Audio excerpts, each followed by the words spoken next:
preparing for the job? Has it changed the way you're campaigning? Is there any aspect that's different for you now because of the number of candidates? I think there might be less pressure with 7 candidates for 6 seats as opposed to what would essentially feel like another primary. You know, if you had 12 candidates for the 6 seats, 9, 10 candidates, I think all candidates would agree that that situation would present a different, certainly a different race. I think all candidates would feel more pressure. I haven't changed anything with respect to how I've approached the campaign. You know, we continue to try and meet as many people as we can, and you know, get our name out, our qualifications out to as many people as we can. As far as preparing for the job, there is no job to prepare for. I will, you know, you get asked that a lot, especially with the double nominations. A lot of people on the campaign trail will ask you questions with respect to the job, but that's, you know, as far as I'm concerned, that's totally premature. You start thinking about that the day after the election, if you're successful. A couple of questions that are related to the home rule in Luzerne County. These were submitted by a reader who's, of course, taking note that not only will we have some new judges on the bench starting next year, but we'll also have a new Luzerne County Council. This person wants to know, if elected, would you work with the new county manager and county council to reduce the county's cost of court operations? And in particular wants to know if you'd be willing or think it's practical to share tip staffs and clerks with other judges. The answer to the first question is certainly. I think it's incumbent upon each new judge that's elected to sit down with the county manager, county council to address the issue of costs. But quite frankly, that issue should always be on the table. In order to have good government, there should never be a cavalier attitude towards costs, because those costs are funded by the taxpayers. So certainly, you know, it's an appropriate issue to be discussed with the county manager. I would pledge certainly to do that. On the issue of tip staff, I have heard that issue raised. I don't know what the particular plan is with respect to that. I'm not sure, quite frankly, what type of cost savings would be involved in the plan that's being contemplated, if there is a plan. I think the best thing I can say is that I would be willing to consider any proposal. I would be hopeful that those types of fundamental changes would not be contemplated until you have a full complement of 10 judges. In other words, after the elections, when you have a full complement of judges, I would hope that that type of change that would affect, you know, 6 new judges would not be put into place or contemplated until you know, you had a full complement of 10 judges to discuss it and decide what, you know, what should be done. What's the best thing to do? And another question related to home rule. This person wants to know, would you support efforts to include judiciary personnel within the ethics and personnel codes of the new home rule charter? That those codes, of course, aren't set in stone because the new council may decide they're not appropriate. But in all likelihood, some version of those ethics and personnel codes will be put in place. Do you think that the court employees should abide by those?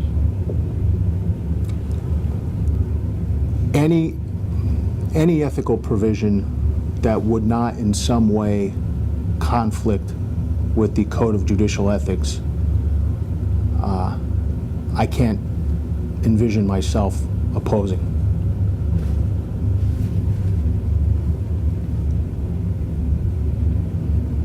The candidates that we speak to for this job obviously share a lot of the same qualities, impartiality. They talk to us about their fairness. They talk to us at length about their experience. Other than those qualities, do you feel you have particular qualities that would make you an especially effective judge? I like to think that during the course of my 16 years doing criminal defense work,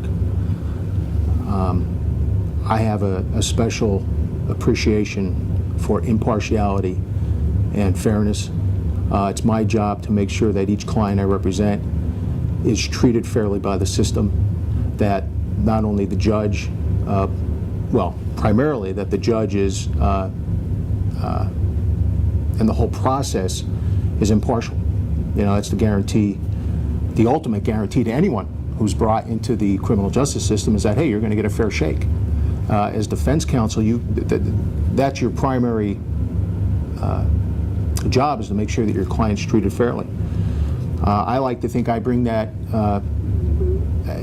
really a special appreciation for that quality with my experience, which obviously is different from any other candidate in the race. You know, I've been in the position where I had to request a judge to recuse. I don't know if any of the other candidates have been in that position. I've been in that position. It's not, I can tell you it's not easy. You don't take it lightly, but you know, at the end of the day, if you believe as a lawyer that that's the right thing to do, you've got to do it. And when I thought it was appropriate to do so, I did it.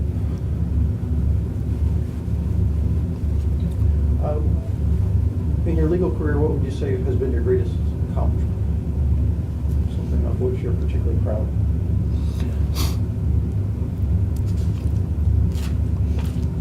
I don't know that I can point to a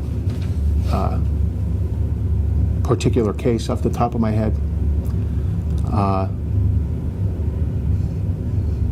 You know, it's easy for prosecutors to come in and say, oh, you know, I convicted this so-and-so first-degree murder, you know, that's my big case. And I appreciate that. I mean, I certainly understand and appreciate that.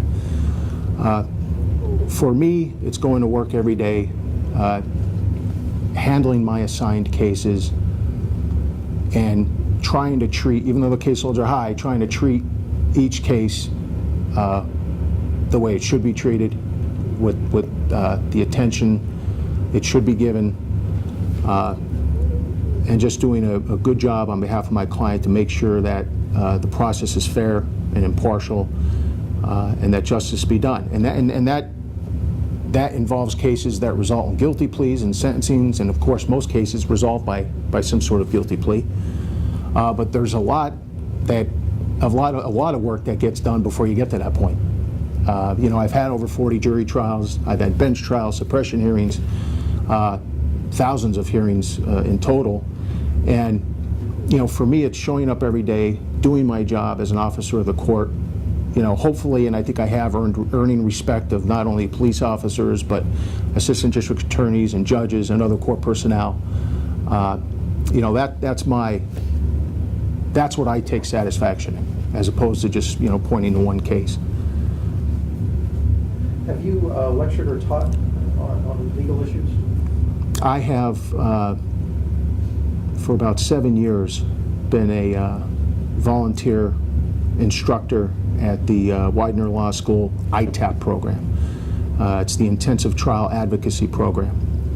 It's a program between semesters. It's an intensive course, week-long, where students are taught trial techniques, how to give an opening statement, closing argument, how to conduct direct examination, cross-examination, how to admit an exhibit.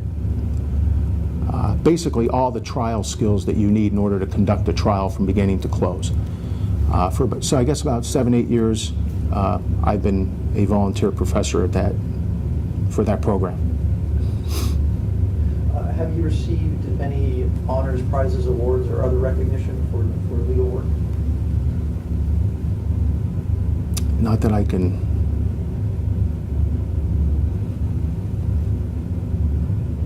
Not that I can recall. And well, any questions from the group at this point? Just on two different fronts. From a temperament point of view, what do you think? What's the attitude, or what's the approach that you take as a judge regarding the jurors in the courtroom? What's the tone you try to set? What do you try to, how do you make them feel comfortable? Well, I think a judge should certainly endeavor to make jurors feel comfortable. They are ultimately, when someone selects a jury trial, they're the most important participants. They have the greatest responsibility, other than the judge. And you certainly want to make them feel welcome. You want them to feel appreciated. At the same time, however, they must understand that their function is extremely serious. And I think there does they need to be made aware of their responsibility. And ultimately, a judge has to be firm in that regard. There will be issues that come up in the course of their service that will require a judge to be firm. For example, a judge is required to give jurors certain instructions with respect to what they may consider, what they may not consider. A judge needs to warn and instruct jurors against outside influences that can taint and disrupt the entire process. So I think with respect to those types of instructions related to their service, a judge has to be firm and make sure that the jurors appreciate their function and the rules that they're obligated to follow when they take their oath in order to make sure that their service is what it's supposed to be. What is the temperament of the judge? For example, if an attorney is behaving unprofessionally in the court, how does the judge, should a judge deal with that? My view is that if a judge runs into that type of situation, a judge should take the lawyer aside in the chambers and express the concerns. I've seen lawyers embarrassed in court by a judge. I think that's inappropriate, and I would never do that. A judge should not forget that he's still a lawyer, even though he's been elected a judge. So I would never embarrass a lawyer in court, in open court. I just don't think it's the appropriate way to handle it. What are the ramifications of that? Well, I think what needs to be accomplished can be accomplished without embarrassing the lawyer in front of others in the courtroom. I'm going to ask you some questions now related to experience, and some of them may not apply to you, but we're asking these of all the candidates. If you could give us, are you 100% criminal work right now? Do you do any civil? Pretty much. Over the course of my career, I have done civil work. I've handled civil cases. I have not litigated. That is to say, I haven't tried a civil case. But I have, I've conducted a deposition. I've settled civil cases. But I've sat as a civil arbitrator through the Prothonotary's office. But I have not. Yeah, I mean, primarily it's criminal litigation. That's correct. No question about it. And these next few questions all apply to, I'm asking within the past 5 years, if you've been involved in the number of criminal jury trials that you've been involved in that have gone to verdict. In the last 5 years? Yes. That's criminal jury. I'm also going to ask you about criminal bench trials.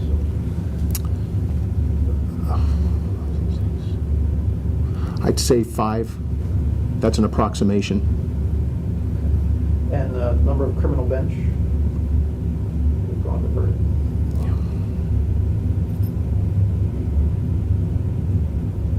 I'll say between 5 and 10. Again, that's an approximation. And do you appear before a district justice? Do you? Yes. Okay. Can you give us an approximate number of hearings before a district justice in the last 5 years? Hundreds.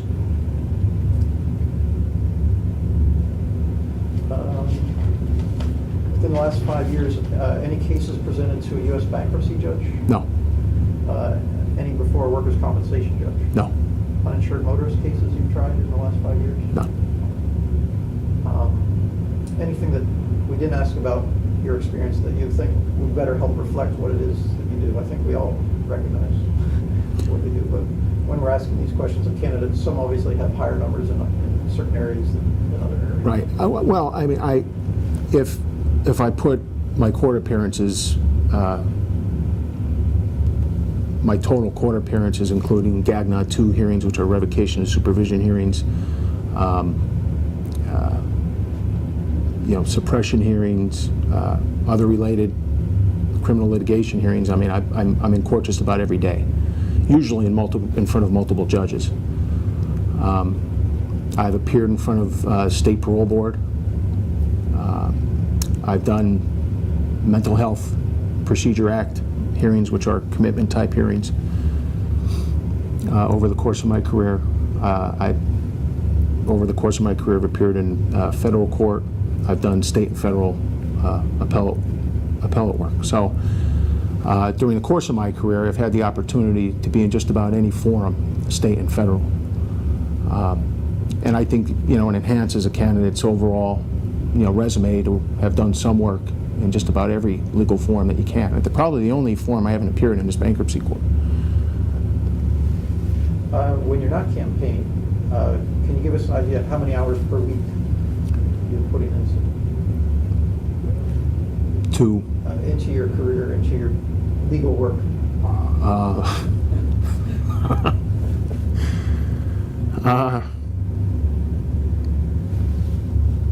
No less than 40, that's for sure. Campaigning cuts down on that. Any other questions from the group at this point?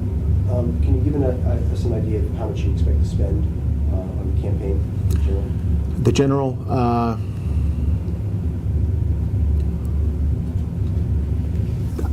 we're probably going to be in the area of $40,000. Any limits on campaign contributions? Just the same limit that we had, during the primary. 100%. Yeah.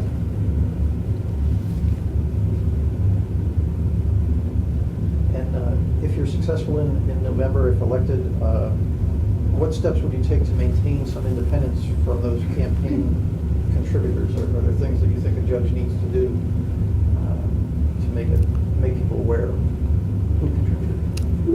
Yes, I do. Transparency is important, and I think disclosures helps, is conducive to transparency. I would have my campaign finance records in chambers, available in a notebook, a binder, to anyone who would care to see them. I realize that they're already public record, but unless you're on the website or you're going over to voter services, I think it's the least the judge can do to have them available in the chambers, so it's easier. So access is made easier to lawyers, litigants, whomever. Do you find yourself requesting that kind of information very often? I do not.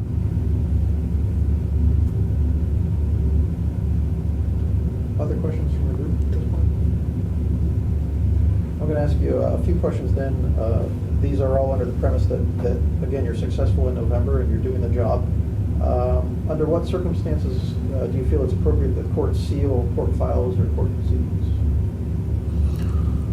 There's no question that sealing any court documents should be the exception as opposed to the rule. Again, if it's so important that people have faith in our judicial system, that sealing documents is not conducive to that, in my opinion. So I will tell you that I have not, in my experience, that I can recall, I cannot recall a situation that I had, a case that I was involved in, where the records were sealed. That's not to say they should, that's not to say there's never a situation where something should be sealed, but I'm not in favor of it. Obviously, if the law were to require it, I would follow the law, but I'm not a fan of sealing documents in our court system.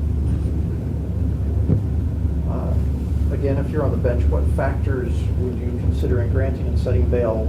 What do you believe are the primary considerations when taking that into account?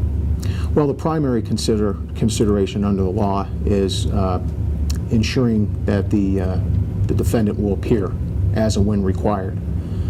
So all the factors that go to that consideration, such as family connections to the community, job history, those types of things relate to the likelihood of the defendant appearing at a future court date.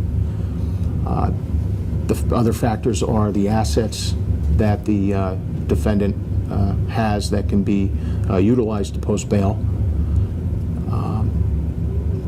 Another factor is whether or not the person has been released before on bail and whether or not they violated bail when it was posted previously. There's also an element, and that is community safety. So when a judge considers all those other factors, the judge is also required to look at community safety. If this person's released on bail, will that person pose a serious threat to community safety?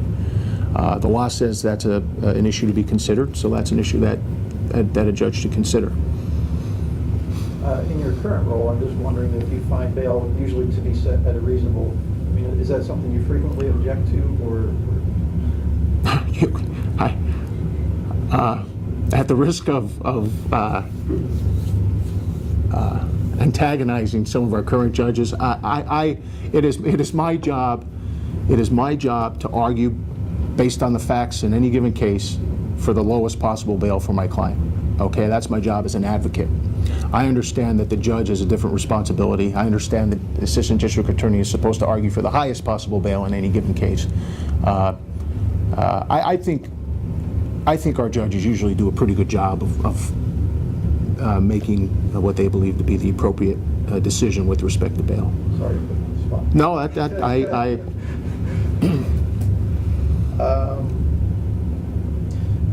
A question about access to legal help in Luzerne County. I'm wondering if you believe that residents of Luzerne County have adequate access to legal help for the most part, or are there particular barriers to certain segments of the population? I think for those low-income citizens, legally indigent citizens seeking representation in the criminal context, especially now in the juvenile context, I think I'm not going to say that we're at American Bar Association standards, but we're probably not far off. I mean, caseloads are high, staffing is always an issue, staffing resources are always an issue. I'm not as familiar with the on the civil side. However, I will say this, I'm aware of some of the efforts that the local Bar Association has tried to undertake to enhance pro bono representation in the indigent civil context. And those efforts lead me to believe that we have a way to go on the civil side. Any questions from the group? I think I've asked all that I have to ask. Is there anything that you particularly want to mention or emphasize that we didn't get a chance to cover? I have not had the opportunity to say that I feel fortunate, I'm grateful, I'm honored by the primary result. I do believe I have the experience to do a good job as judge. I think I bring a good perspective. I think I bring a good reputation. And my pledge is certainly to not let the citizens of Luzerne County down. I have deep roots here. My wife and I are raising 4 kids here, so we have a vested interest in the future. And I am intent on seeing that our reputation going forward is nothing but good. I realize we have a lot of work to do in that regard.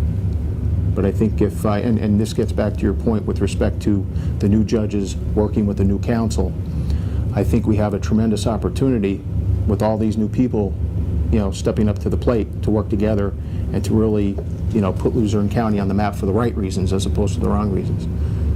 And I thank you for the opportunity to, come here today and answer your questions. Thanks for the conversation. We appreciate it. Thanks. Thank you.